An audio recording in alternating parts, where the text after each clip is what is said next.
ठीक है, तो आता है तो ठीक है, अटेम्प्ट करो। वही ना, ये नथिंग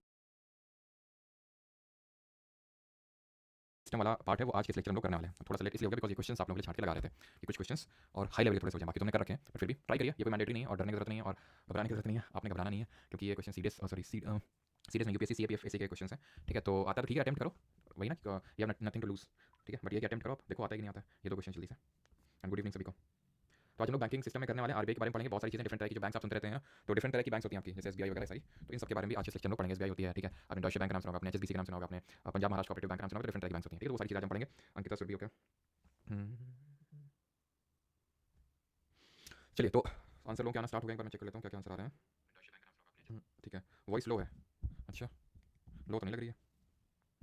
चलो, तो zero price elasticity of demand means, तो इलास्टिसिटी का zero price elasticity of demand इसका मतलब क्या है? इसका जीरो इलास्टिसिटी का मतलब क्या है? जीरो प्राइस इलास्टिसिटी का मतलब ये है कि ऑफ डिमांड, कि भाई डिमांड जो है ना वो चेंज नहीं हो रही प्राइस चेंज होने के बावजूद भी। जीरो का मतलब है zero, whatever the change in price there is absolutely no change in demand. Option number A, कुछ भी प्राइस हो गया, कुछ भी प्राइस हो, कुछ भी प्राइस हो, डिमांड में कोई चेंज ही नहीं हो रहा है। जैसे फॉर एग्जांपल अगर हम यहाँ पे लिख लें प्राइस को, ठीक है, प्राइस इतना हो, प्राइस इतना हो, प्राइस इतना हो, डिमांड वहीं की वहीं खड़ी हुई है, डिमांड वहीं की वहीं खड़ी हुई है। ठीक, how is the magnitude of price elasticity for an individual को डिटरमाइन? तो जो प्राइस इलास्टिसिटी को कैसे डिटरमाइन करते हैं हम? By the degree to which the good is, और एक बार ये कंफर्म कर दो कि वॉइस लो तो नहीं है, कंफर्म कर दो क्योंकि एक मुझे कमेंट दिखा भी। तो by the degree to which the good is a necessity और luxury, by the extent to which substitutes are available, by the rate of income growth in the economy, by the relative importance of the goods in the consumers budget, by the degree to which the good is necessity और luxury. For example अगर जो सामान है वो बहुत ही necessity का है, जिनको हम क्या बोलते हैं, याद करो, वेबल एंड गिवन गुड्स। तो ये क्या हमारे गिवन गुड्स नहीं है? गिवन गुड्स के केस में क्या देखा था कि इलास्टिसिटी बहुत बहुत बहुत मिनिमल होती है, जैसे गेहूं है, चावल है, भाई ये नेसेसिटी का सामान है, खाने का सामान है, नेसेसिटी का है, इसमें तुम प्राइस बढ़ाओगे तो भी उतना ज्यादा चेंज इन डिमांड देखने को नहीं मिलेगा। लग्जरी गुड्स की अगर बात करें तो लग्जरी को ठीक है, वो हमारा कोई ऐसा नहीं कि उससे जीवन यापन चल रहा है, उसको हम थोड़ी देर के लिए अवॉइड कर सकते हैं। तो definitely by the degree to which the good, और लग्जरी में भी अगर सुपर लग्जरी है, वेबल गुड्स है, वेबल गुड्स है, ठीक है, तो आप कुछ भी करते रहो, भैया भी चलते रहो, तो भी है कि वो प्राइस जो है उसका चेंज डिमांड पे जो उतना ज्यादा फर्क नहीं पड़ता। तो अगर हम बात करें प्राइस इलास्टिसिटी के, डेफिनेटली इंपैक्ट करता है by the extent to which the substitutes are available. अगर मान लो कि इस चीज का प्राइस बढ़ गया, अगर इसका कोई सब्स्टिट्यूट है, जैसे चाय है, ये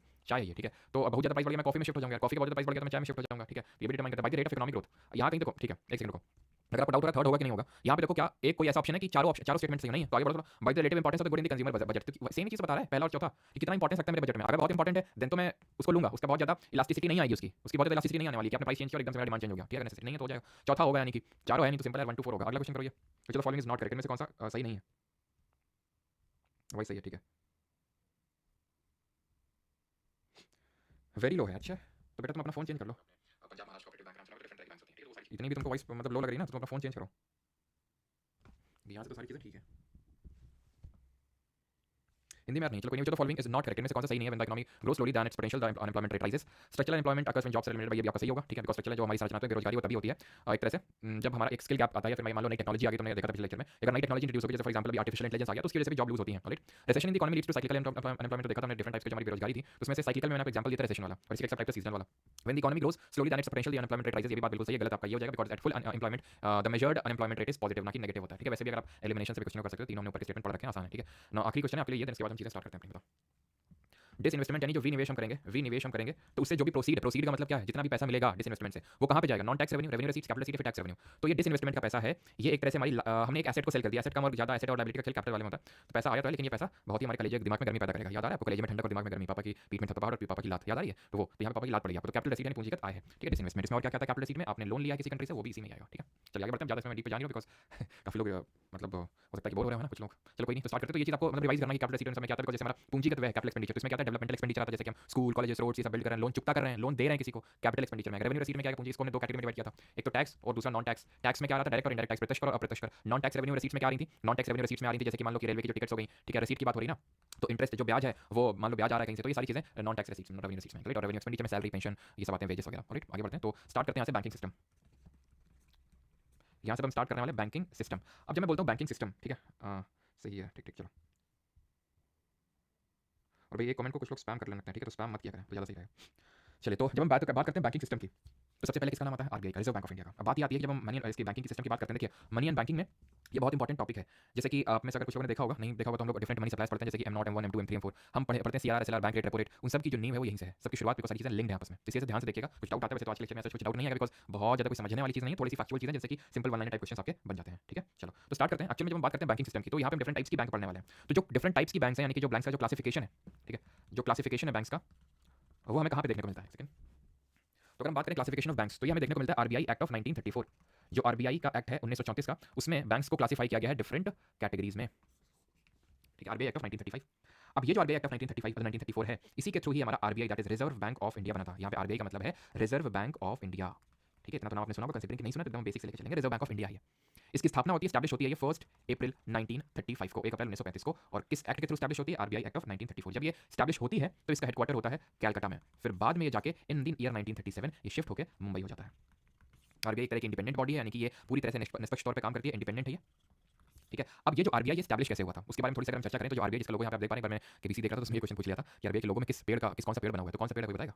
तो यहाँ पे आरबीआई की अगर बात करें तो इसका बैकग्राउंड है, एक कमीशन बना था, इसका नाम याद रखना, हिल्टन यंग कमीशन। ठीक है, थोड़ा सा याद करने वाली चीजें हैं। हिल्टन यंग कमीशन, ये कमीशन बना था 1926 में। इसी ने कमीशन ने ये रिकमेंड किया था कि इस तरह से एक सेंट्रल बैंक बननी चाहिए कंट्री में। सेंट्रल बैंक मैं बोलता हूँ दैट मींस कि एक ऐसी बैंक बननी चाहिए जो बाकी अदर बैंक्स को रेगुलेट करे, क्योंकि गवर्नमेंट की एक तरह से बोल सकते हैं कि स्पेशलिटी नहीं है बैंकिंग सिस्टम को रेगुलेट करने की। या फिर एक शार्क टैंक में को आती नहीं नमिता थापड़ करके क्या बोलती रहती है, हाँ एक्सपर्टीज नहीं है इसमें मेरी एक्सपर्टीज नहीं है तो मैं आउट होना चाहूँगी। तो वैसे ही इसमें बैंक जो हमारी गवर्नमेंट की एक्सपर्टीज नहीं है, तो इसलिए वो एक सेंट्रल बैंक बनाना जरूरी है। तो हिल्टन यंग कमीशन जो है, और ये जो हमारा ट्री है दैट इज पाम ट्री, जिसको हम ताड़ का पेड़ बोलते हैं। ठीक है, तो ये जब हिल्टन यंग कमीशन के रिकमेंडेशन में बनता है और इस पे जो पहले गवर्नर बनते हैं, फर्स्ट गवर्नर की अगर हम बात करें, पहले इसके गवर्नर के यानी जो आरबीआई के गवर्नर है वो बनते हैं ऑसबॉर्न स्मिथ। तो अगर आप ध्यान से देखें तो ये पहले ब्रिटिशर्स के टाइम पे ही बन चुकी थी and it was not the government owned. हम देखेंगे बाद में ये गवर्नमेंट की इसमें हिस्सेदारी आई, फिर गवर्नमेंट इसको कंट्रोल करने लगा। फर्स्ट गवर्नर ये थे। अगर आपसे पूछ ले फर्स्ट इंडियन गवर्नर कौन थे, फर्स्ट इंडियन गवर्नर कौन थे आरबीआई के, तो फर्स्ट इंडियन गवर्नर थे सीडी देशमुख। ठीक है, सीडी देशमुख थे। अब ये चीज़ थोड़ी सी याद करने वाली होगी। अब हम आरबीआई की अगर बात करें कि इसके मेन फंक्शंस क्या है, ठीक है, यानी कि हम यहाँ पे बात करने वाले हैं the functions of RBI, reserve bank of India के फंक्शंस क्या क्या है। तो सबसे पहला फंक्शंस तो यही हो जाएगा कि भाई ये बैंक्स को रेगुलेट करने का काम करता है, इट रेगुलेट्स द बैंक। और जब मैं बोलता हूँ इट रेगुलेट्स द बैंक, तो दो चीज़ें, पहली बात कौन से एक्ट के थ्रू ये रेगुलेट करता है बैंक को, दूसरी चीज़ है अब बैंक का मतलब क्या है, कौन सी बैंक को रेगुलेट करता है। तो अभी हम देखेंगे एक करके कि कौन कौन सी बैंक्स को ये रेगुलेट करता है और कौन सी ऐसी बैंक्स है जिन पे इसका रेगुलेशन नहीं आता है। बट मोस्टली जितने भी इंडिया में बैंक्स हैं सब पे इसका ऑलमोस्ट सब पे इसका रेगुलेशन आता है। ऑलमोस्ट मैंने वर्ड यूज किया, नॉट 100% तो नहीं बट ऑलमोस्ट सब पे आता है। तो इट रेगुलेट्स बैंक। दो हमारे एक्ट हैं, एक तो banking regulation act of 1949, regulation act of 1949 1949, जिसके तहत जो हमारी एसबीआई याद है तो जितने भी सब रजिस्टर्ड हैं वो इसी पर्टिकुलर एक्ट के थ्रू ही रजिस्टर्ड हैं। प्लस आरबीआई का जो खुद का एक्ट है आरबीआई एक्ट ऑफ 1934, कहीं ना कहीं थोड़ी बहुत पावर ये भी देता है बैंक्स को रेगुलेट करने की। जब मैं बोलता हूँ इट रेगुलेट्स बैंक तो इसका मतलब क्या है, इसका मतलब यह है कि उनको लाइसेंस देने का काम करता है कि कोई नई बैंक सेटअप होगी तो लाइसेंस आरबीआई देगा।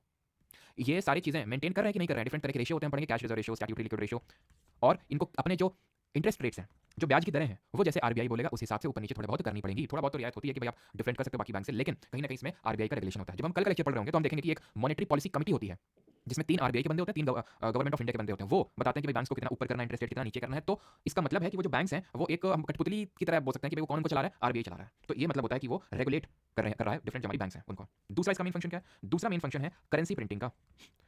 क्या फंक्शन इसका, करेंसी प्रिंटिंग का, यानी कि नोट छापने का। नोट की अगर छपाई की बात करें तो देखिए जब मैं बोलता हूँ करेंसी प्रिंटिंग तो इसके भी दो मायने हैं, एक तो नोट, दूसरा सिक्के। सिक्के भारत सरकार जारी करता है, government of India, ministry of finance. ठीक है, आरबीआई भी कहीं ना कहीं मिनिस्ट्री ऑफ फाइनेंस के अंडर में आता है, बट उसको हम as a separate entity deal करेंगे। आरबीआई छापने का काम करता है क्या, नोट। ये जो नोट छपते हैं ये हमारे 4 जगहों में छपते हैं, और जो कॉइन्स की प्रिंटिंग होती है वो भी 4 जगहों में होती है। तो करेंसी की प्रिंटिंग कौन करता है, करेंसी की प्रिंटिंग करता है आरबीआई। लेकिन ये स्टार मार्क बना के नोट कर लेना कि जो हमारे कॉइन्स हैं, कॉइन्स ये करता है कौन, गवर्नमेंट ऑफ इंडिया, एक तरह से मिनिस्ट्री ऑफ फाइनेंस। ठीक, तो करेंसी प्रिंटिंग कौन कौन सी जगह में होती है, तो करेंसी प्रिंटिंग की अगर मैं बात करूँ, नोट की मैं बात करूँ, एक तो नासिक में होता है, देवास जो आपका मध्य प्रदेश में पड़ता है, नासिक महाराष्ट्र में, मैसूर एंड सालबोनी। सालबोनी कहाँ पड़ता है बताएं जरा कमेंट में, काफी लोग होंगे भी यहाँ के शायद। कॉइन्स की अगर बात करें, मतलब हिंट देता हूं, चलो ईस्टर्न इंडिया में, ठीक है। कॉइन्स की अगर बात करें तो इनकी मिंटिंग होती है, प्रिंटिंग नहीं मिंटिंग होती है एक तरह से। ये मुंबई में है, हैदराबाद में। और कॉइन्स को देख के आप पता है, कॉइन्स जब देखना ध्यान से तो कॉइन को देख के आप बता सकते हो कि ये कॉइन की मिंटिंग कहाँ पे हुई होगी, मुंबई में कि हैदराबाद में। जैसे हैदराबाद में इस तरह से जो भी बना होता है तो इस तरह से सिंबल होता है, तो इस तरह से उनके डिफरेंशिएशन होते हैं। सारे तो मुझे पता नहीं, लेकिन हाँ होते हैं। जैसे हैदराबाद में इस तरह से कुछ डायमंड शेप में बना होता है, ठीक है। कलकत्ता हो गया और आपका नोएडा हो गया, तो यहाँ पे कॉइन्स की मिंटिंग होती है। ये गवर्नमेंट ऑफ इंडिया और ये हमारा आरबीआई करने का काम करता है, ठीक है। तो प्रिंटिंग हमने देख लिया, इसका दूसरा फंक्शन है। अब करेंसी प्रिंटिंग करता है तो यहाँ पे हमने देखा मैं धारक को इतने रुपए अदा करने का वादा करता हूँ ना, I promise to pay the bearer the sum of this much amount, जितने भी का भी वो नोट है, ठीक है। जितने का भी नोट है, जैसे अभी ये तो नहीं रहा, ठीक है, जैसे 2000 का नोट है तो वो आपको बताता है, मतलब एक तरह से कोई भी आप नोट उठा के देखिए तो उसमें चीज लिखी होती है। इसका मतलब ये होता है कि कोई भी इंडिया में इस करेंसी को लेने से मना नहीं कर सकता है। दैट मींस कि ये एक तरह का हमारा लीगल टेंडर है। लीगल टेंडर का मतलब क्या है, देखिए पहले चलता था बार्टर सिस्टम। बार्टर सिस्टम क्या होता है, बार्टर सिस्टम ये होता है कि एक्सचेंज सिस्टम इसको हम बोल सकते हैं, जहां पे ये जो बार्टर सिस्टम है ये नीड्स पे काम करता है। ये पहले जैसे बहुत पहले आप बोल सकते हैं जैसे हड़प्पन काल से भी पहले, ठीक है, ये इस तरह का एग्जिस्ट करता था बार्टर सिस्टम। बार्टर सिस्टम में ऐसा होता है कि जैसे फॉर एग्जांपल ये पर्सन ए है, ये पर्सन बी है। पर्सन ए की नीड है गेहूं, वीट, ठीक है, और पर्सन बी के पास है टमाटर, टोमेटो, ठीक है। तो ये तब एग्जिस्ट करता है जब एक कॉमन करेंसी नहीं है। तो अगर पर्सन ए को टमाटर चाहिए और पर्सन बी को वीट चाहिए यानी गेहूं चाहिए, तभी इन दोनों के बीच में ट्रांजेक्शन हो सकता है। टेल मी यस और नो। Yes, simple. क्यों, क्योंकि अगर मुझे मान लो कि टमाटर की जरूरत नहीं है तो मैं किसी और को देखूंगा जिसको टमाटर की जरूरत होगी, सिंपल। अगर मान लो बी को गेहूं तो चाहिए लेकिन ए को टमाटर नहीं चाहिए, तो ट्रांजेक्शन पॉसिबल नहीं। या फिर ए को जो अगर हम बात करें, ए को टमाटर तो चाहिए लेकिन बी को गेहूं नहीं चाहिए, बी को तो कुछ और चाहिए ठीक है। तो उस केस में ये ट्रांजेक्शन वर्क नहीं करेगा। पहला एक नेगेटिव एक इसका ये होता है, इसको क्वेश्चन आता है इसलिए बता रहा हूं। तो एक इसका नेगेटिव ये हो गया। दूसरा नेगेटिव ये होता है कि इसमें जो आपकी वेल्थ है उसको आप कैरी नहीं कर सकते हैं। Wealth can not be carried, इसको आप कैरी नहीं कर सकते। कैरी नहीं कर सकते इसका मतलब ये है कि अगर मान लो कि मेरे पास आज 1 टन गेहूं है, ठीक है, तो वो 1 टन गेहूं मैं अपनी फ्यूचर जनरेशन को नहीं पास कर सकता हूं, वो सड़ जाएगा ना कुछ दिनों में, ठीक है। तो वो कैरी नहीं किया जा सकता है। तो उसी को अब हमारी एक करेंसी ने रिप्लेस कर दिया। लीगल टेंडर होता है, लीगल टेंडर का मतलब होता है जो भी करेंसी लीगल टेंडर होती है उसको फिएट मनी बोलते हैं, ठीक है। यानी कि इसको लेने से कोई मना नहीं कर सकता है। अगर मना करता है तो उसके खिलाफ आप कानूनी कार्रवाई भी कर सकते हैं। जैसे कि हमारे कानपुर में क्या चलता है, 1 का सिक्का नहीं चलता, 2 का सिक्का नहीं चलता, ठीक है। जो लोग होंगे पता, बाकी जगह तो मुझे पता नहीं, कानपुर में से होता है सिक्का तो ये नहीं चलता भाई साहब, और कुछ फिर मतलब वही है कि फिर बोलो कि पुलिस को बुलाएं फिर। तो अरे भाई साहब, अब समझा करिए, हम किसी को देते हैं तो वो लेते नहीं हैं, तो हम कहाँ से ले लें? ठीक है, तो खैर लेना पड़ेगा। वो बात अलग है कि आप अपना ईगो को सेटिस्फाई करने के लिए सब्जी वाले से लड़ जाएं, वो गलत बात है, ठीक है, लेकिन थोड़ा समझा सकते हैं। तो फियाट मनी होता है ये, ठीक है। अब डिफरेंट टाइप्स की मनी होती है हमारी। फियाट मनी होता है, हॉट मनी आप पढ़ेंगे, हॉट मनी, ठीक है, काफी इंटरेस्ट आएगा आपको पढ़ने का ठीक है। ब्लैक मनी तो सब जानते होंगे, काला धन। तो हॉट मनी ये हम पढ़ेंगे जब हम इन्वेस्टमेंट के बारे में पढ़ेंगे, तो FPI, foreign portfolio investment, foreign institutional investment, वो तब पढ़ेंगे वहाँ पे, तो अभी नहीं पढ़ना इसको। हाँ, प्लास्टिक मनी पढ़ सकते हैं यहाँ पे। What is this plastic money? भाई जो प्लास्टिक की बनी हुई मनी है, आज तक सामने देखी नहीं, प्लास्टिक मनी देखा तुमने, तुम झूठ बोल रहे हो, ठीक है। तो प्लास्टिक मनी हमारी दो तरह की होती है। एक होते हैं हमारे डेबिट कार्ड्स, ठीक है, एक होते हैं डेबिट कार्ड्स और दूसरे होते हैं क्रेडिट कार्ड्स, डेबिट और क्रेडिट। अब इन दोनों में डिफरेंस क्या होता है, जब आप सोचिए दिमाग लगा के, डेबिट कार्ड, और क्योंकि ये प्लास्टिक का कार्ड होता है इसलिए हम इनको बोलते हैं कि ये प्लास्टिक मनी। अब इनमें मेन डिफरेंशिएशन कहाँ पे आता है? तो जो डेबिट कार्ड होते हैं उसमें आपका जो पैसा अकाउंट में पड़ा होता है, सेविंग या फिर करंट अकाउंट में, वो भी हम देखेंगे सेविंग अकाउंट, करंट अकाउंट क्या डिफरेंस होता है कल के लेक्चर में, तो वहाँ से पैसा आता है, निकलता है। क्रेडिट कार्ड में क्या होता है कि आप एक तरह से पैसा उधार लेते हैं जो बाद में आपको चुकता करना पड़ता है, उसमें डिफरेंट लिमिट्स होती हैं, तो उस लिमिट तक आप जो है एक तरह से लोन ले सकते हैं, उधार ले सकते हैं, जो कि आपको बाद में पे करना होगा, राइट। तो ये चीज़ है। तीसरा जो फंक्शन है, दो फंक्शन देखिए। तीसरा फंक्शन है जिसके बारे में कल विस्तार से चर्चा करेंगे, दैट इज मॉनेटरी पॉलिसी निर्धारित करना, यानी कि मौद्रिक नीति का निर्धारण करना, ठीक है। जो मौद्रिक नीति है उसका निर्धारण करना किसका काम होता है? ये हमारा काम होता है आरबीआई का ही। ये कल जब आपको मतलब एकदम लोड नहीं लेना कि मॉनेटरी पॉलिसी क्या होती है, अभी कल का लेक्चर खत्म हो जाने तो एकदम प्रो बन जाओगे मॉनेटरी पॉलिसी में, ठीक।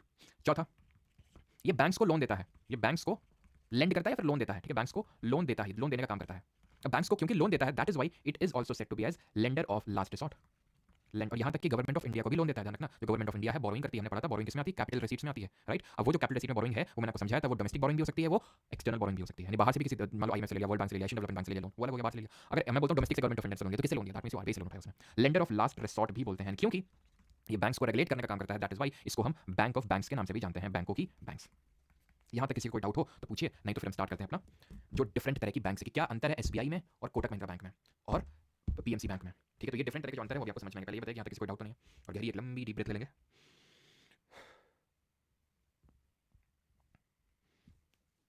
नो, ओके, ऑल क्लियर, ठीक है। लाइक यार तुम लोग नहीं करते, मतलब बोलो ना तो सर के पास बहुत लाइक बनी, अच्छा। तो तुम जीएसटी इंस्पेक्टर बन जाना, फिर इनकम टैक्स ऑफिसर बन जाना तुम, ठीक है, इनकम टैक्स इंस्पेक्टर, तो हमारे घर में रेड मारना, ठीक। फिर तुमको बताएंगे कायदे से हम। चलो तो अभी आते हैं किस पे, मेरे ₹1 का नोट गवर्नमेंट प्रिंट करती है। ₹1 का जो नोट होता है अभी तो आता नहीं, इसलिए बताया नहीं। जो कॉइंस है वो हमारी गवर्नमेंट ऑफ इंडिया करती है, और जो नोट होते हैं आरबीआई करती है, लेकिन जो ₹1 का नोट होता है वो भी करता है गवर्नमेंट ऑफ इंडिया, ठीक है। कॉइंस एंड ₹1 का जो नोट होता है, ठीक है। फिर भी करंट अफेयर नोट वो करंट अफेयर वाले बैच के अंदर मिलेंगे, ठीक है। लास्ट में आपको बता दूंगा। अभी कुछ टॉपिक से डाउट हो तो आप पूछ लीजिए। चलिए आगे बढ़ते हैं अभी। तो अब हम पढ़ते हैं किसके बारे में? अब हम पढ़ते हैं आरबीआई, वही डिफरेंट जो मैं आपको बैंक्स बता रहा था। अब हम डिफरेंट बैंक्स को जब क्लासीफाई करते हैं तो उसका बेसिस आधार होता है आरबीआई का एक्ट है जो 1934 का 1934 में। अब ध्यान रखिएगा, जो हमारा आरबीआई है जिसके बारे में इतनी चीजें हम पढ़ रहे थे, उसका राष्ट्रीयकरण कब हुआ था? RBI was nationalised on. अब जब भी मैं ये इस वर्ड का यूज करूंगा नेशनलाइज्ड, राष्ट्रीयकरण, तो इसका मतलब होगा कि share holding, major share holding government के हाथ में, यानी गवर्नमेंट के अंडर में आ चुका है अभी। तो ये हुआ था इसका राष्ट्रीयकरण 1 जनवरी 1949 को, 1949 को। ये चीज को ध्यान रखना, 1949 को नेशनलाइज हुआ था, इससे पहले it was privately owned, after that government owned. RBI का जो एक्ट 1934, इसमें बहुत सारे शेड्यूल्स हैं, ठीक है। तो जो शेड्यूल 2 है आरबीआई एक्ट ऑफ 1934 के तहत हम बैंक्स को दो कैटेगरी में डिवाइड कर सकते हैं। एक तो शेड्यूल्ड बैंक्स और दूसरी नॉन शेड्यूल्ड बैंक्स, ठीक है, नॉन शेड्यूल्ड बैंक्स, क्लियर। अब ये जो शेड्यूल्ड बैंक यानी कि जो इसको हम बोल सकते हैं हिंदी में क्या बोलेंगे, इसको अनुसूचित बैंक और इसको गैर अनुसूचित बैंक। अब ये शेड्यूल्ड और नॉन शेड्यूल्ड का मतलब क्या है? वो बैंक्स जो आरबीआई एक्ट के शेड्यूल नंबर 2 में मेंशन्ड है, ऐसी बैंक्स को शेड्यूल्ड बैंक्स बोलते हैं, अनुसूचित बैंक, और जो नहीं है उनको गैर अनुसूचित बोलते हैं। फर्दर इनको हम दो कैटेगरी में क्लासिफाई कर सकते हैं, एक कॉमर्शियल बैंक्स और दूसरी नॉन कॉमर्शियल बैंक्स, यानी कि वाणिज्यिक और गैर वाणिज्यिक। ये मैंने किस बेसिस पे बोला? इसका बेसिस था कि मेन मोटिव क्या है उनका। जो कमर्शियल बैंक्स होती हैं इनका मेन मोटिव होता है प्रॉफिट, पैसा। नॉन कमर्शियल का अगर हम बात करें तो ये नॉन प्रॉफिट टाइप होती हैं, ठीक है, ये नॉन प्रॉफिट होती हैं, नॉन प्रॉफिट होती है। अब इनके बारे में भी हम पढ़ेंगे, जैसे कि इसमें आएंगे हमारी कोऑपरेटिव बैंक्स, ठीक है, इसमें हमारी आ जाएंगी जैसे कि कोऑपरेटिव बैंक्स ज़्यादा वो नहीं लगते तो कोऑपरेटिव बैंक्स की अगर बात करें तो इनको बोलते हैं सहकारी बैंक्स, ठीक है। कोऑपरेटिव बैंक्स की अगर बात करें तो इनको बोलते हैं सहकारी बैंक्स।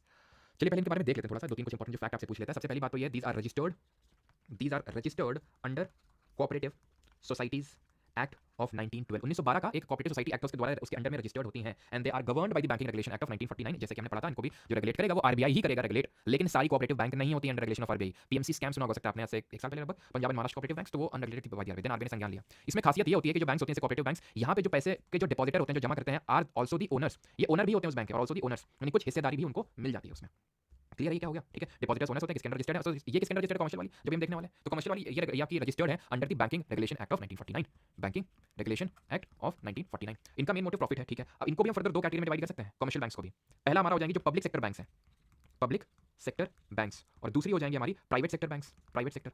अब ये किस बेसिस पे बोला ये आप समझ होंगे। अगर गवर्नमेंट ओन्ड है तो पब्लिक, प्राइवेटली ओन्ड है तो प्राइवेट सेक्टर। सिंपल है, जैसे फॉर एग्जांपल मैं बोलता हूँ SBI state bank of India, bank of Baroda, Punjab national bank, ये सब क्या है? ये है आपकी public sector banks, because government owned है। वहीं अगर मैं बात करूँ जैसे एचडीएफसी, वहीं मैं बात करूँ आपका एचडीएफसी के अलावा कौन कौन सी, आईसीआईसीआई बैंक होगी, कोटक बैंक होगी, ये सारी कैसी हैं? प्राइवेट सेक्टर बैंक्स हैं, ठीक। ये है पब्लिक सेक्टर और ये है प्राइवेट सेक्टर बैंक्स। अब ये जो प्राइवेट सेक्टर बैंक्स हैं इनको भी अगर मैं चाहूँ तो फर्दर दो कैटेगरी में डिवाइड कर सकते हैं, तो जो भारतीय है और जो गैर भारतीय, इंडियन और नॉन इंडियन। जैसे ये तो मैंने जितने भी एग्जांपल्स लिखे हैं एचडीएफसी, एसबीआई, कोटक, ये इंडियन ब्रांड्स हैं। बट अगर हम बात करें नॉन इंडियन की, जो इंडियन नहीं है, उसमें से आप क्या जाएंगे, जैसे एचएसबीसी आपने नाम सुना होगा, ठीक है, डॉइचे बैंक आपने सुना होगा, डॉइचे बैंक, ठीक है, और सिटी बैंक हो गया आपका, ये सारी किस्में आपकी नॉन इंडियन में। इस तरह का क्वेश्चन पता नहीं, लेकिन अभी तक मैंने क्वेश्चन देखा नहीं, लेकिन यहाँ पे जो चीज़ें लिखी हैं वो चीज़ें आपको समझ आनी चाहिए, कोई बहुत बड़ी वो चीज़ नहीं, लेकिन हाँ थोड़ी सी कुछ इक्का फैक्ट्स आपको पता होना चाहिए ना। अगला जो चीज़ आपसे पूछता है कई बार कि इन बैंक्स का राष्ट्रीयकरण कब हुआ, यानी व्हेन वर बैंक्स नेशनलाइज्ड, क्योंकि अगर मैं बात करूँ अभी प्रेजेंट टाइम में कितनी पब्लिक सेक्टर बैंक्स हैं, तो 12 public sector banks currently exist करती हैं। और जो बैंक्स का नेशनलाइजेशन हुआ था, यानी राष्ट्रीयकरण कब हुआ था, नेशनलाइज, आई थिंक थोड़ा सा कुछ तो एक दो सेकंड का बफरिंग आपको लगेगा, ठीक है। नेशनलाइजेशन ऑफ बैंक की अगर बात करें, यानी बैंकों का क्या हो गया इसमें, यानी बैंकों का राष्ट्रीयकरण कब हुआ था, ये हुआ था आपका 1969 में, 1969 में।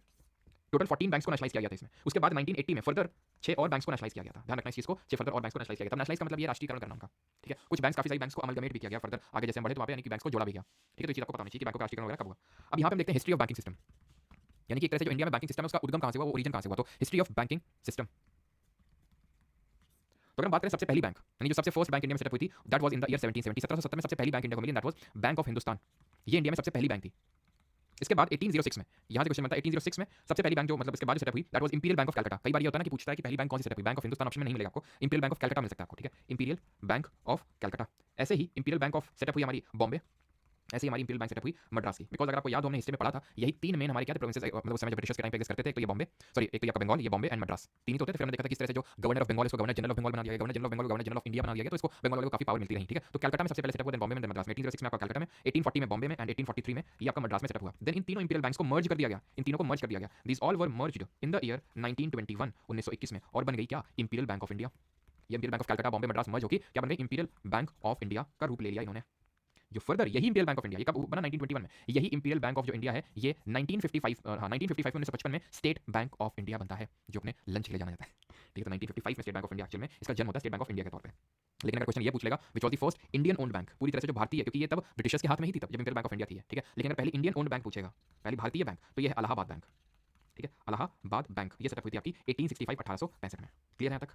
अगर क्लियर है कि हमने जो ये हमने भी देख रहे थे हिस्ट्री ऑफ बैंकिंग सिस्टम, अब हम एक एक करके आते हैं, जैसे आरआरबीज क्या होती हैं, ठीक है। अब यहाँ पे पढ़ने वाले regional rural banks, that is RRBs का नाम आपने सुना होगा, या फिर अगर आपने आरआरबी नहीं सुना होगा तो आपने ग्रामीण बैंक करके सुना होगा जरूर। ग्रामीण बैंक एक्चुअली जो ग्रामीण बैंक होती है वो हमारी आरआरबीज ही होती हैं, रीजनल रूरल बैंक्स ही होती हैं। अब बात ये आती है पर्पस क्या है इनके सेटअप होने का, क्यों इनको सेटअप किया जाता है रीजनल रूरल बैंक्स को। देखिए अब जो हमारी बैंक है, जैसे मान लो प्राइवेट बैंक है, ठीक है, जैसे प्राइवेट बैंक है एचडीएफसी, आईसीआईसीआई, कोटक, तो ये जितने भी बैंक हैं इनका मेन मोटिव प्रॉफिट रहता है। तो कैसा जो एसबीआई बैंक ऑफ बड़ौदा और पीएनबी, इनका मेन मोटिव प्रॉफिट नहीं रहता, बिल्कुल इनका भी रहता है। आजकल तो अब एक देयर वाज अ गर्ल, मतलब अभी उसका सीजीएल 2023 में सिलेक्शन हुआ था, तो वो बैंक पीओ में थी, तो ये बता रही थी मतलब कितना ज्यादा, और अब में अगर जिसका एसबीआई में खाता होगा, बाकी बैंक को तो इतना पता नहीं है, लेकिन जैसे मेरा भी एसबीआई में अकाउंट है, तो काफी ज्यादा मतलब कभी भी जाओ ब्रांच, सर ये पॉलिसी ले लीजिए, सर इतना पैसा का अकाउंट पड़ा है तो सर ये पॉलिसी ले लीजिए, ये जीवन ज्योति बीमा योजना, ये योजना वो योजना, तो फिर मुझे पता चला कि मतलब काफी ज्यादा प्रेशराइज करके रखते हैं वो लोग। तो वैसे बात उनका मेन मोटिव, उनका भी मोटिव प्रॉफिट है। बट अब ये क्या है, प्राइवेटली ओन्ड बैंक है, तो गवर्नमेंट की अगर बात करें, बहुत गवर्नमेंट ओन नहीं है, तो इनका प्योर मोटिव अगर बात करें तो प्रॉफिट है। एंड ये बहुत कम ही, बिल्कुल तो नहीं मैं बोलूंगा, लेकिन बहुत कम ही आपको ये ग्रामीण क्षेत्रों में देखने को मिलेंगे। तो ये एक तरह से बोल सकते हैं फाइनेंशियल इंक्लूजन करने के लिए, वित्तीय समावेश करने के लिए, और ये financial penetration, banking system penetrate करे एक तरह से जो हमारे ग्रामीण इलाके हैं वहां तक बैंकिंग सिस्टम पहुंचे, सो दैट फाइनेंशियल इंक्लूजन हो सके। जब मैं बोलता हूं फाइनेंशियल इंक्लूजन, इसका मतलब ये होता है वित्तीय समावेश। वित्तीय समावेश फाइनेंशियल इंक्लूजन का मतलब ये होता है कि हर कोई फाइनेंशियल एक्टिविटी परफॉर्म कर रहा है, हर कोई, हर किसी का एक अकाउंट है, हर कोई लोन या फिर लोन भी ले रहा है तो भी फाइनेंशियल एक्टिविटी में आएगा, कुछ पैसा डिपॉजिट कर रहा है वो भी आपका इसी में आएगा, तो इसको बोलते हैं फाइनेंशियल इंक्लूजन। क्वेश्चन आ चुका है इस पे भी। तो आरआरबीज का कहीं ना कहीं वो मोटिव होता है किस तरह से रूरल में एक तरह से हमारे जो ग्रामीण इलाके हैं वहां पे फाइनेंशियल इंक्लूजन को प्रमोट करें। तो जो पहली हमारी फर्स्ट आरआरबी सेटअप हुई थी, दैट वाज प्रथम ग्रामीण बैंक, दैट वाज प्रथम ग्रामीण बैंक। ये सेटअप हुई थी आपकी 2 अक्टूबर 2 1975, 1975 में मुरादाबाद यूपी में, मुरादाबाद उत्तर प्रदेश में ये प्रथम ग्रामीण बैंक, पहली इंडिया की आरआरबी सेटअप हुई थी। अब आरआरबी से क्वेश्चन और क्या बनेगा, दूसरा क्वेश्चन यहाँ से ये बन सकता है कि जो आरआरबीज हैं हमारी, यानी रीजनल रूरल बैंक्स हैं, ये सेटअप तो 1975 में पहले हो गई थी, बट इनको स्टैट्यूटरी स्टेटस मिला था RRB act, regional rural bank act of 1976, 1976 में एक एक्ट था, उसके थ्रू इनको एक तरह से स्टैट्यूटरी रिकॉग्निशन मिला था। एंड आरआरबीज की अगर हम बात करें तो ये एक तरह से बोल सकते हैं कि रेगुलेट तो इनको करता है आरबीआई ही, रेगुलेट जो होता है वो RBI, that is reserve bank of India, जिसको कि हम सेंट्रल बैंक ऑफ इंडिया भी बोल सकते हैं। वैसे सेंट्रल बैंक करके एक अलग बैंक भी है, ध्यान रखिएगा, जैसे स्टेट बैंक ऑफ इंडिया है, जैसे पंजाब नेशनल बैंक, वैसे सेंट्रल बैंक ऑफ इंडिया करके जहां पे आप लोन वगैरह ले सकते हैं, पैसा डिपॉजिट कर सकते हैं, सारा कुछ कर सकते हैं। लेकिन आरबीआई में आप लोन वगैरह नहीं ले सकते हैं, ये पीपल डायरेक्टली, लोगों का डायरेक्टली इंटरेक्शन नहीं आरबीआई के साथ। क्या आप आरबीआई में आपको किसी खाता है क्या आप आरबीआई से लोन ले सकते हैं क्या? नहीं, आरबीआई सिर्फ बैंक से डील करता है, इसलिए इसको बैंक ऑफ बैंक्स बोलते हैं, ठीक है। और इसको हम सेंट्रल बैंक भी बोल देते हैं कंट्री का, लेकिन एक सेंट्रल बैंक करके एक अलग बैंक भी एग्जिस्ट करती है, थोड़ा सा दिमाग में रखिएगा इस चीज को, क्लियर। तो रेगुलेट तो आरबीआई करता है, लेकिन अगर पूछ ले सुपरवाइज कौन करता है, तो सुपरवाइज काम करना इसका होता है नाबार्ड का। नाबार्ड है stands for national bank for agriculture and rural development. अब इसके बारे में पढ़ने वाले हैं, नाबार्ड क्या होता है, नाबार्ड का क्या फंक्शन होता है। तो एक फंक्शन तो आप अभी पढ़ लिया क्या, कि ये आरआरबीज को सुपरवाइज करता है। जैसे कि मैंने अभी आपको बताया कि जैसे हमारी एसबीआई है, पीएनबी, यहाँ पे आपका खाता हो सकता है, यहाँ पे आप लोन ले सकते हैं, लेकिन आप आरबीआई से डील नहीं कर सकते डायरेक्टली। उसी तरह आप आरआरबी से डायरेक्टली वहाँ पे खाता हो सकता है, सारी चीजें हो सकती हैं, बट आप नाबार्ड से डायरेक्टली डील नहीं कर सकते, बिकॉज नाबार्ड इनको सुपरवाइज करता है आरबीज को भी, कितना किसको क्या लोन उठाना है, कैसे और वित्तीय समावेश को प्रमोट करना है, ये गवर्नमेंट को रिकमेंड करता है, ठीक। तो नाबार्ड की बात करें तो नेशनल बैंक, फॉर्म लिख देते हैं national bank for agriculture and rural development. Agriculture rural development नाम से ही साफ है कि किस तरह से इसका जो मेन फोकस है वो अर्बन इलाकों में नहीं, रूरल इलाकों में। रूरल जो हमारी इकोनॉमी है is dominated by the agriculture. कौन से सेक्टर ऑफ इकोनॉमी में आता है? हमारा एग्रीकल्चर। तो उसको प्रमोट करने का इसका मेन रोल रहता है। कैसे प्रमोट करता है? डायरेक्टली लोगों के साथ इंटरेक्ट करके नहीं, और इसको रेगुलेट करके। तो नाबार्ड की अगर बात करें तो स्टैब्लिश कब हुआ था? सबसे पहली बात तो ये है, तो स्टैब्लिश हुआ था 12 जुलाई 1982 को, 1982 को। एक कमेटी बनी थी, बीस रमन कमेटी, उसके रिकमेंडेशन पे इसको सेटअप किया गया था, बीस रमन कमेटी। एंड एक्ट है नाबार्ड एक्ट ऑफ 1981, 1982 में स्टैब्लिश होता है, एक्ट आता है 81 में। आरबी के साथ उल्टा है, आरबी बनता है पहला 1975 में, एक्ट इसका 1976 में आता है। जब एक्ट आता है तभी हमने पॉलिटी में पढ़ा था कि किसी को स्टैट्यूटरी रिकॉग्निशन मिलता है। तो नाबार्ड है, नाबार्ड एक्ट ऑफ 1981, 1981 का ये एक अधिनियम है इससे। ठीक है, मेन फंक्शन आप समझिए, सुपरवाइज करना आरबी को। ठीक है, and agriculture rural development promote करना, ये इसका मेन फंक्शन होता है। इसके हेडक्वार्टर्स की अगर बात करें तो ये लोकेटेड है मुंबई में। अब एक प्रोग्राम था जिसको बोलते हैं, तो चलो अभी आगे पढ़ेंगे उसके बारे में, जो एसएचजी से लेंगे। तो क्यों ना चलो एसएचजी यहाँ से स्टार्ट कर लेते हैं, सेल्फ हेल्प ग्रुप। ठीक है, लेकिन उसको स्टार्ट करने से पहले मैं कुछ और हमारे इंस्टीट्यूशंस हैं उनके बारे में पढ़ लेते हैं। हम उसके बाद माइक्रो फाइनेंस इंस्टीट्यूशन एक टर्म पढ़ेंगे जो हमारा लास्ट टॉपिक होगा आज का, माइक्रो फाइनेंस इंस्टीट्यूशंस। वहाँ पे पढ़ेंगे एसएचजी, और वहाँ पे मैं आपको पढ़ाऊंगा एसएचजी बैंक लिंकेज प्रोग्राम। क्योंकि एसएचजी नहीं पढ़ा तो इसलिए मैं बता नहीं रहा हूँ, वो लिंक नाबार्ड से ही है, क्योंकि उसको नाबार्ड ने पूरी तरह से वो किया था। ठीक है, तो उसके बारे में अभी लौट के आएंगे उसमें, इसलिए यहाँ पे पेज खाली छोड़ देते हैं। तो अभी आते हैं इसमें किसके, हाँ ठीक है, बाकी जो हमारे इंस्टीट्यूशन के बारे में पढ़ लेते हैं। तो जैसे कि हमारा एक सेबी करके ऑर्गेनाइजेशन है। ठीक है, सेबी, ये तो हम ऐसा करते हैं कि ऑर्डर में पढ़ लेते हैं तो ज़्यादा सही रहेगा ना। चलो पहले नेशनल हाउसिंग बैंक के बारे में पढ़ लेते हैं। ठीक है, एनएचबी, नेशनल हाउसिंग बैंक, इसका फुल फॉर्म मैं लिख रहा हूँ। तो ये स्टैब्लिश हुआ था 1988 में थ्रू द एक्ट ऑफ, ये एक एक्ट आया था national housing bank act, through the act of 1987, 1987 में एक एक्ट आया था, उसके थ्रू इसको स्टैब्लिश किया गया था। सिमिलरली हमारा एक और ऑर्गेनाइजेशन है सेबी, ये थोड़ा सा इंपॉर्टेंट है, securities and exchange board of India, securities and exchange board of India. जैसे नेशनल हाउसिंग बैंक है, इसमें मतलब जो हाउसिंग वगैरह के लिए लोन्स होते हैं वो प्रोवाइड करने का मेन टास्क होता है, not that much important. Securities and exchange board of India की बात करें, स्टैब्लिश हुआ था 1981 में, 1988 में। ठीक है, बट इसको स्टैट्यूटरी रिकॉग्निशन मिला था 1992 में बाय द सेबी एक्ट। यानी सेबी जो एक्ट है वो 1992 में आया था, जिसके थ्रू इसको स्टैट्यूटरी स्टेटस मिला था, स्टैट्यूटरी रिकॉग्निशन मिला था। स्टैब्लिश तो 1988 में ही हो गया था, but as a non statutory body. Headquarters की अगर बात करें तो मुंबई में है, और जरा इसकी चेयरमैन करंट में कौन है ये आप कमेंट में बताएंगे। और सेबी की बात करें तो जितना भी आप ये म्यूचुअल फंड देखते हो, स्टॉक्स देखते हो, ठीक है, जितना भी सारा कुछ होता है इसको रेगुलेट करने का काम सेबी का होता है। आपने सुना होगा कि भाई सेबी ने अभी एक कुछ इंप्लीमेंट, मतलब एक तरह से लिमिटेशंस लगा दी, कोई भी इन्फ्लुएंसर नहीं बन सकता। इन्फ्लुएंसर का मतलब ये होता है कि फाइनेंशियल एडवाइजर नहीं, मतलब फालतू में नहीं कि यूट्यूब चैनल खोल लिया और कुछ भी फाइनेंशियल एडवाइस दे रहे हैं। एक बाप ऑफ ऑल चार्ट करके एक यूट्यूब चैनल का वो हुआ करता था, तो उसको एकदम पूरी तरह से बैन कर दिया। वो फालतू में दिखाता था मेरा इतना का प्रॉफिट हो गया, मेरा उतने का प्रॉफिट हो गया, और मतलब लोगों को मतलब गुमराह करने का काम और अपने कोर्स सेल करने का काम, कि मेरा इतना प्रॉफिट हो गया। ठीक है, जबकि एक्चुअली उसका प्रॉफिट उतना होता नहीं था। और जब ये चीज़ सेबी ने पूछी दिखाओ कहाँ कितना प्रॉफिट हुआ, नहीं मतलब भाई मतलब काफी ज्यादा, ऐसे कई सारे उन पे लगाए। तो अभी सेबी की गाइडलाइन है कि ऐसे कोई नहीं इन्फ्लुएंसर बन सकता, आपको रजिस्टर होना होगा पहले हमारे पास। ठीक है, हम आपको सर्टिफाई करेंगे, देन उसके बाद आप फाइनेंशियल एडवाइस दे सकते हैं खुला। ठीक है, टेलीग्राम चैनल खोल कुछ भी एडवाइस दे रहे हैं कि भाई इसमें लगा दो, उसमें लगा दो, और ये देखो इतना हमारा प्रॉफिट हो गया। और फेक मतलब नहीं जो एमएलएम वाले करते हैं और क्रिएट करना, तो वो सेबी वाले, सेबी की गाइडलाइंस, तो वो उनको सब रेगुलेट करने का काम ये सेबी का होता है। तो सेबी का हो गया हमारा। अभी आते हैं 1988 में सेबी बना, 1992 में सेबी स्टैट्यूटरी रिकॉग्निशन मिला। इसी बीच में 1990 में हमारा एक सिडबी बन गया। SIDBI stands for small industries development bank of India, small industries and development bank of India. ये 1990 में बनता है, 1990, यानी कि सेबी का नॉन स्टैट्यूटरी और स्टैट्यूटरी, देखो नॉन स्टैट्यूटरी स्टैट्यूटरी इसी बीच में क्या बन गया सिडबी। इसके और हाँ, इसके चेयरमैन है माधवीपुरी बुच सेबी की। और सेबी के अगर हेडक्वार्टर्स की बात करें, सॉरी सिडबी के हेडक्वार्टर्स की बात करें तो ये लखनऊ में लोकेटेड है।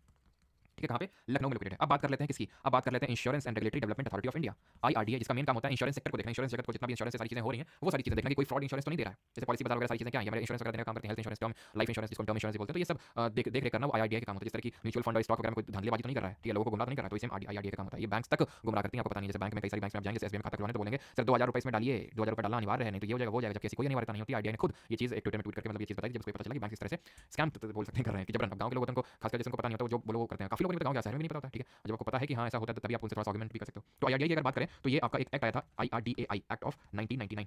ठीक है, जिसके तहत इसको बनाया गया था और इसको एक तरह से स्टैट्यूटरी रिकॉग्निशन मिला था सन 2000 में। एक्ट तो था 1990 का। ठीक है, और यहाँ पे सिडबी हो गया, हमारा आईआरडीए हो गया, ठीक है, सेबी हो गया। ठीक है, तो यहाँ पे हमारे सारे इंस्टीट्यूशंस होते हैं खत्म। और अभी हम आते हैं अपने अगले टॉपिक पे, और यहाँ पे कोई डाउट वगैरह चीज तो होगी नहीं, बिकॉज़ यहाँ पे ऐसा कुछ मैंने समझाया तो है नहीं आपको, बस याद करने वाली चीजें हैं थोड़ी सी। ठीक है, और हाँ, आईआरडीए का हेडक्वार्टर कहाँ पे लोकेटेड है? इसका हेडक्वार्टर लोकेटेड है आपका, हेडक्वार्टर्स पता होनी चाहिए, कोई इंपॉर्टेंट नहीं है। ये लोकेटेड आपका हैदराबाद तेलंगाना में। ठीक है, कहाँ पे लोकेटेड है? हैदराबाद तेलंगाना में। अभी आते हैं इस पर्टिकुलर टॉपिक पे जिसका नाम है माइक्रो फाइनेंस इंस्टीट्यूशंस। बहुत ही ध्यान से इसको देखना, बिकॉज काफी सारे क्वेश्चन अभी रिसेंट में आए। और चलो बोलूँगा तो नहीं, लेकिन ठीक है कि देखो, ठीक है वेंडर चेंज हो गया है। ठीक है, मतलब एक टीचर है, चलो छोड़ो उसको। तो मतलब वेंडर चेंज हो गया है, दैट डजंट मीन कि जैसे जो पूछ रहा था एकदम ही कुछ चेंज हो जाएगा, एकदम चीजें पलट जाएंगी। ठीक है, माइक्रो फाइनेंस इंस्टीट्यूशन से अगर पहले क्वेश्चन बन रहा था, दैट डजंट मीन कि माइक्रो फाइनेंस इंस्टीट्यूशन से क्वेश्चन नहीं बनेगा। ठीक है, तो ध्यान से समझना, बिकॉज रिसेंटली भी क्वेश्चन आए इससे। ठीक है, एमएफआईस, पहली बात तो ये है एमएफआईस को रेगुलेट करने का काम कौन करता है?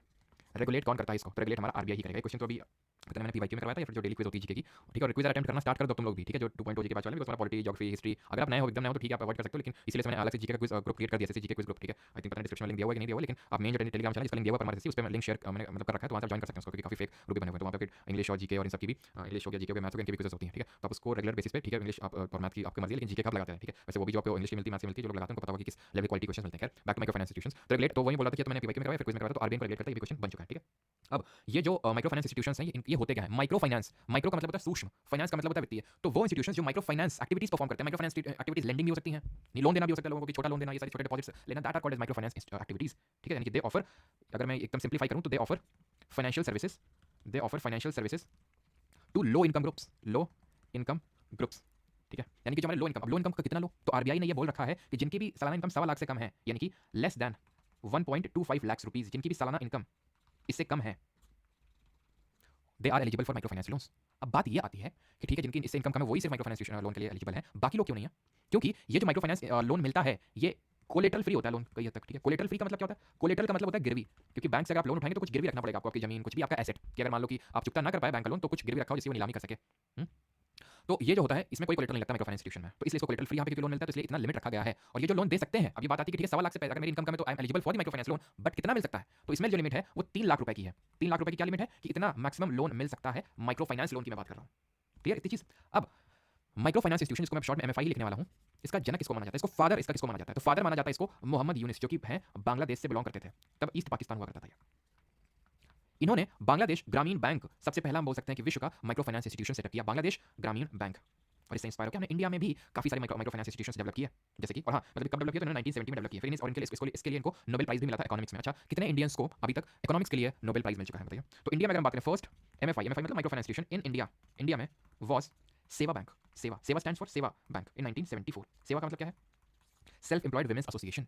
ठीक, और 2 इंडियंस को आज तक इकोनॉमिक्स में लोन मिला है, पहले तो हमारे अमर्त्य सेन जी और दूसरे अभिजीत बनर्जी, और इनकी वाइफ इनको साथ मिला था, इस्तर डूफ्लो इनकी वाइफ का नाम है। ठीक है, तो ये हमारा फर्स्ट एमएफआई इन इंडिया सेवा बैंक 1974 में सेटअप हुआ था। Is that clear? अब यहाँ पे हम देखते हैं कुछ और हमारे जो इंस्टीट्यूशंस होते हैं माइक्रो फाइनेंस इंस्टीट्यूशन के तहत आते हैं। एसएचजी सेल्फ हेल्प ग्रुप, खुद की स्वयं सहायता समूह, जो तकरीबन 10 से 20 लोगों का समूह होता है। मेनली आपको गांव में फिर जो छोटे इलाके होते हैं वहाँ पे देखने को मिलता है, जहाँ पे लोग अपने एक कॉमन मोटिव शेयर करते हैं, जो मोस्टली बीपीएल। अब इससे कोई क्लियर कट इसकी डेफिनेशन नहीं कि जो बीपीएल होते हैं, बिलो पॉवर्टी लाइन होते हैं, वही एसएचजी बनाते हैं, फिर वही एसएचजी बना सकते हैं, फिर इनके बहुत सारे कोई रूल्स एंड रेगुलेशन काम करते हैं, ऐसा कुछ नहीं है। Mostly BPL that is below poverty line के लोग होते हैं, कॉमन ऑब्जेक्टिव्स होते हैं, 10 से 20 लोगों का ग्रुप होता है, ये मिनिमम और मैक्सिमम को एक बार पूछ लेते हैं कि कितने मैक्सिमम हो सकते हैं, तो ये अपना जो पैसा पूल करते हैं, ठीक है, थोड़ा बहुत, और वो कुछ एक्टिविटीज परफॉर्म करते हैं, और अगर किसी को फर्दर लोन की जरूरत होती है तो आपस में लोन वगैरह दे लेते हैं। ठीक है, ऐसे ही होता है हमारा एक जॉइंट लायबिलिटी ग्रुप्स, जेएलजी, इसको मैं लिख देता हूँ जॉइंट लायबिलिटी ग्रुप।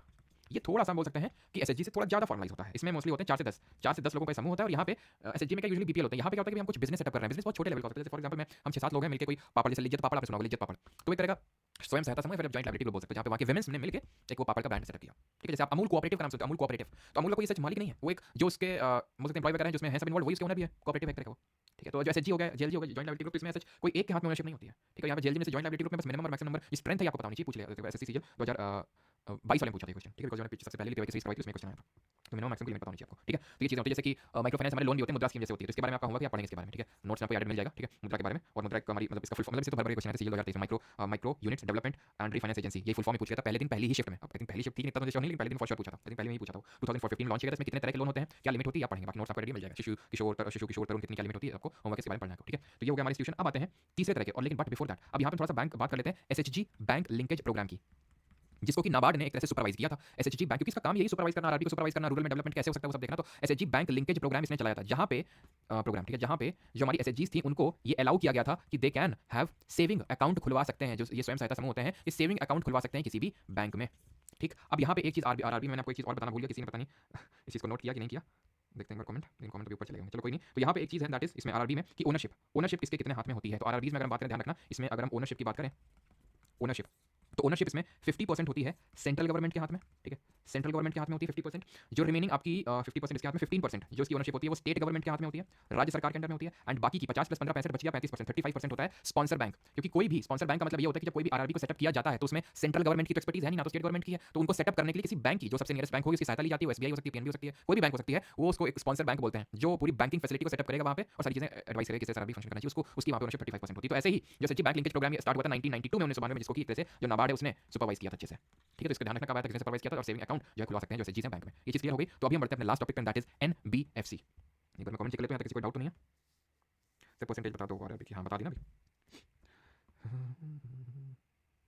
ठीक है, क्लियर हो गया। अभी हम आते हैं लास्ट टॉपिक है, उसके बाद कुछ क्वेश्चन अटेम्प्ट करेंगे। एनबीएफसीज, इनको हम बोलते हैं नॉन बैंकिंग, नाम में ये नॉन बैंकिंग, यानी कि जो बैंकिंग एक्टिविटीज है पूरी तरह से परफॉर्म नहीं करते, नॉन बैंकिंग फाइनेंशियल एक्टिविटीज, जैसे कि आपने नॉन बैंकिंग फाइनेंशियल कंपनीज, जैसे आपने सुना होगा नाम, एग्जांपल मैं आपको बताता हूं, मुथूट फाइनेंस, जब घर में पड़ा हो सोना तो कहे कोरोना, है ना, काफी अभी तो इतनी आता, पहले को अक्षय कुमार एडवर्टाइज करते थे, तो ये वो तरह का एनबीएफसी है। अब एनबीएफसी की खासियत ये होती है, पहली बात कि ये बैंकिंग रेगुलेशन एक्ट 1949 के तहत नहीं आते हैं। ठीक है, उसके तहत नहीं आते, तो फिर किसके तहत आते हैं जो एनबीएफसी होते हैं? They are registered under companies act 2013 का नहीं, 1956 का, 1956 का जो कंपनीज एक्ट है उसके तहत पंजीकृत है। अब यहाँ से मेन चीज स्टार्ट होती है, दे सबसे इंपॉर्टेंट चीज है, they can not accept DD. ये डीडी क्या होता है? डिमांड ड्राफ्ट नहीं, डिमांड डिपॉजिट्स। डिमांड डिपॉजिट क्या होता है? ये अभी अगर आप समझ पाओ तो ठीक है, नहीं तो कल तो फिर आप इसमें प्रो बन जाओगे। डिमांड डिपॉजिट जो सेविंग बैंक में पड़ा हुआ है, कभी भी जाके गए निकाल लिया। एफडी का पैसा कभी भी जाके नहीं निकाल सकते हो, तो वो अंतर होता है डिमांड डिपॉजिट और टर्म डिपॉजिट बोलते हैं उसको। तो डिमांड डिपॉजिट इस तरह का डिपॉजिट होता है, जब कभी भी बैंक से डिमांड करोगे तो तुम्हें तुरंत पैसा मिल जाएगा। एफडी हमारा जो होता है वो डिमांड डिपॉजिट नहीं होता है। कल हम पढ़ेंगे इसके बारे में, समझ जाएगा तो ठीक, नहीं तो कल समझ जाओगे। तो ये डिमांड डिपॉजिट एक्सेप्ट नहीं कर सकते हैं, इनमें लिमिट होती है, ठीक है, इनमें लिमिट होती है। एंड एक ये होती है कि इनमें कोई जमा गारंटी नहीं होती। जमा गारंटी में बोलते हैं, इसका मतलब होता है कि आपका जो पैसा है वो इंश्योर्ड नहीं है। मतलब फॉर एग्जांपल आज आपका पैसा पड़ा हुआ है एसबीआई में, ठीक, बैंक फेल कर गई, बैंक फेल कर गई, कोई भी जिसमें भी एसबीआई में, पीएनबी में, किसी भी बैंक में, बैंक फेल कर गई, तो आपको 5 लाख रुपए मिलेगा। 5 लाख क्या फिक्स्ड है क्या?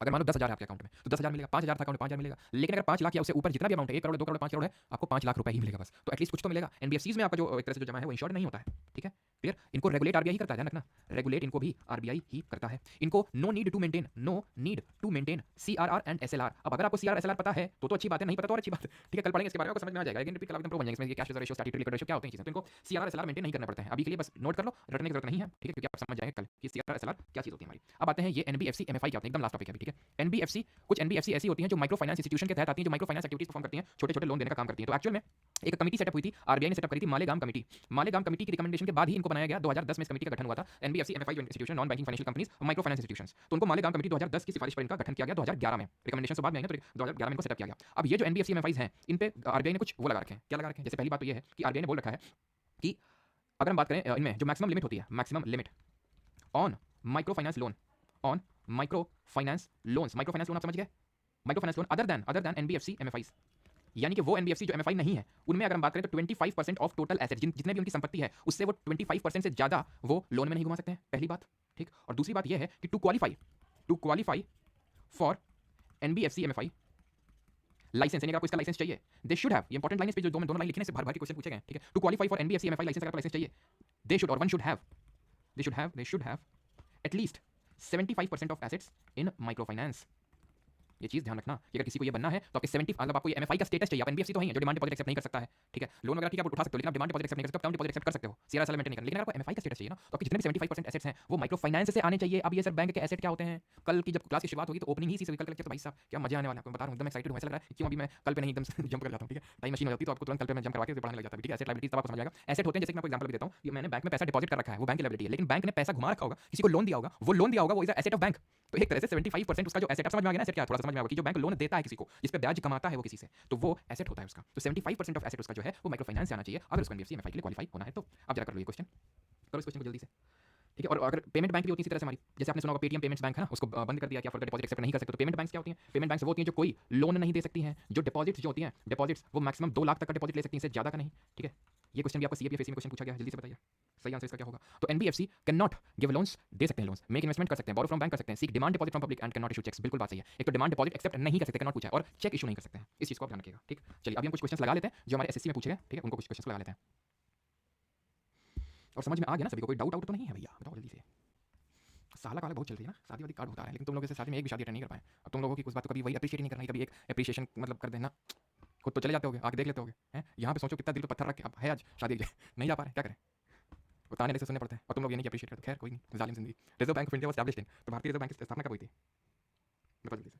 तो सही आंसर क्या होगा, 1935, 1 अप्रैल 1935 को हुई थी। और इसके रिगार्डिंग में क्या क्या चीजें गवर्नमेंट स्कीम करा दीजिएगा सर। डीएस और एग्जाम तो आई थिंक कल था क्या, शायद कल परसों में था आई थिंक, है ना।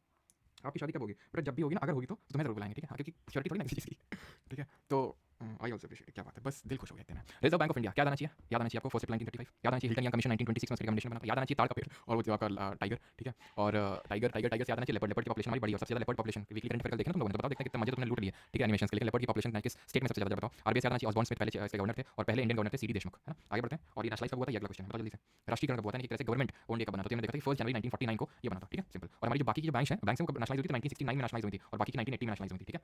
अगला है when RBI decides to decrease the, और नहीं पढ़ेंगे, पढ़ा नहीं ना, ये भी नहीं पढ़ा, कल पढ़ेंगे, ठीक है, कल पढ़ेंगे ये वाला, तो तीसरा पूछा, और परसों पढ़ेंगे चौथा वाला, ठीक है। Which among the following is the first RRB to be setup in India, पहली ग्रामीण क्षेत्रीय ग्रामीण बैंक कौन सी थी, तो हमने देखा था ये थी हमारी प्रथम ग्रामीण बैंक, ऑप्शन नंबर डी यहाँ पे आंसर होगा, ठीक है। ये सेटअप हुई थी 1975 में, और 1976 में एक्ट आया था आरआरबी का। आरआरबी की ओनरशिप की बात करें तो 50% सेंट्रल गवर्नमेंट, 15% स्टेट गवर्नमेंट, और बाकी 35% स्पॉन्सर बैंक। सुपरवाइज करता है इसको नाबार्ड, रेगुलेट करता है हमारा आरबीआई, ठीक है। और मुरादाबाद में सबसे पहले सेटअप हुई थी।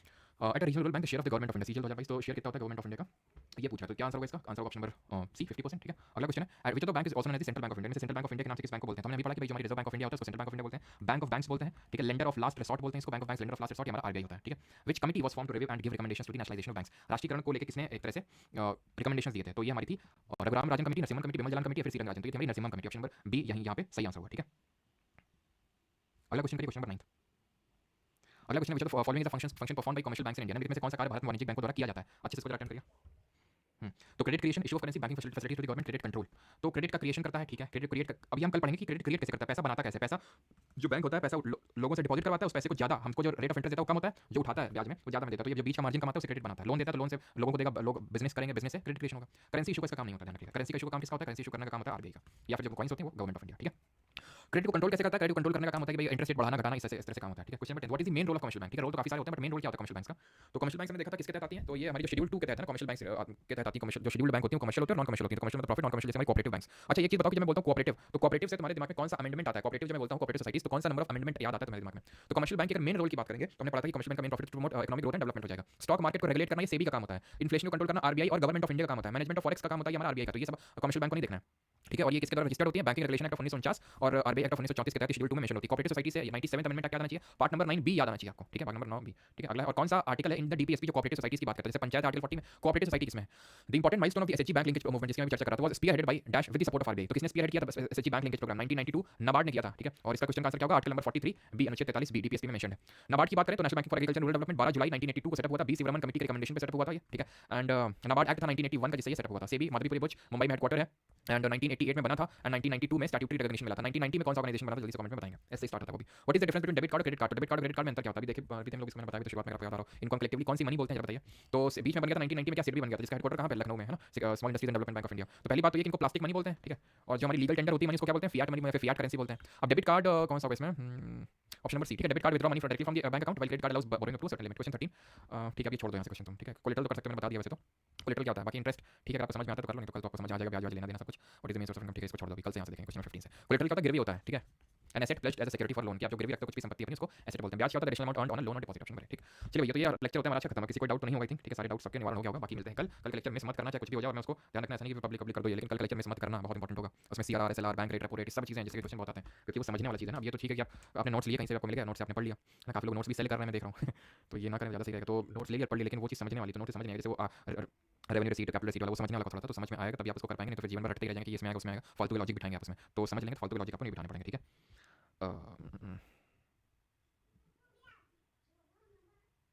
एसएचजी सर का नहीं, एसएचजी बैंक लिंकेज प्रोग्राम 1992 में ही था। एसएचजी बैंक लिंकेज प्रोग्राम 1992 में था।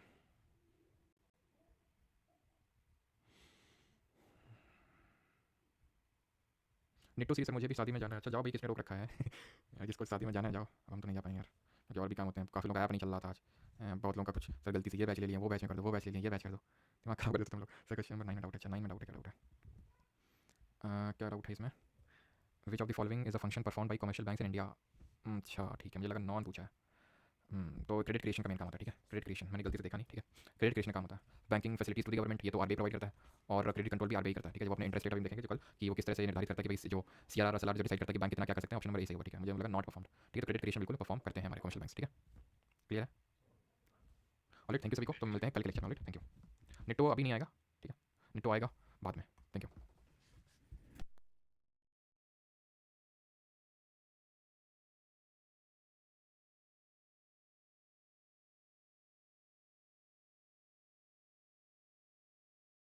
किसी से कहना कि आप उनसे प्यार करते हो एक बहुत ही बड़ी कॉम्प्लीमेंट है। इसे लाइफ चेंज हो सकती है, तो इसे बोलने में वेट क्यों करना? शायद वेट करने में चीज़ें हाथ से निकल सकती है।